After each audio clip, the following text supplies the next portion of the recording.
Guys, nabutasan ko na guys itong isa. Lagyan ko na lang na ito rivets guys. Binutasan ko guys, diyan ko lusot yung wire guys.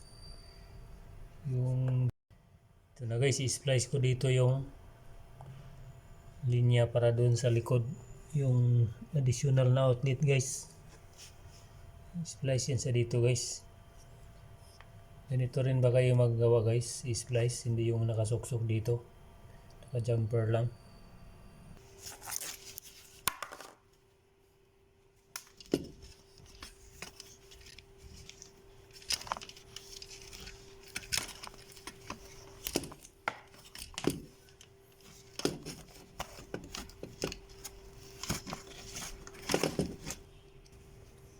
Tapos ko na na-splice guys, balik ko na tong outlet na aking tinanggal kung saan tayo nag-tap para dun sa likod na tugang outlet guys.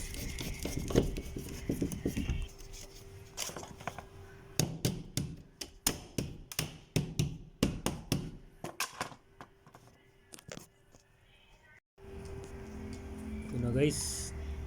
So dito naman ako maglagay ngayon ng guys, tugang outlet.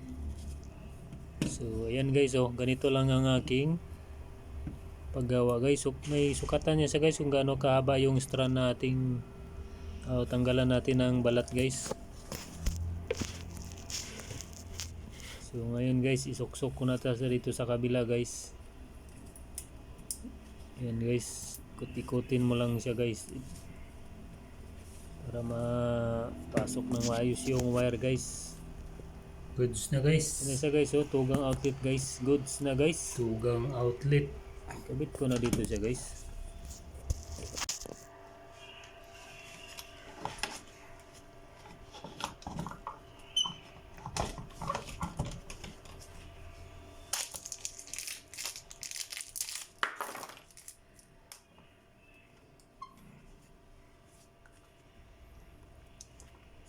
Screw ko na siya ulit guys.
Approve.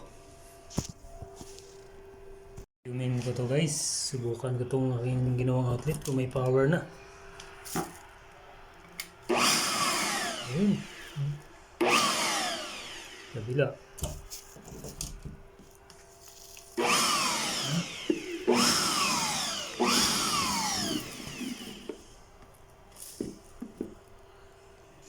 Ayos na guys. Ayos na.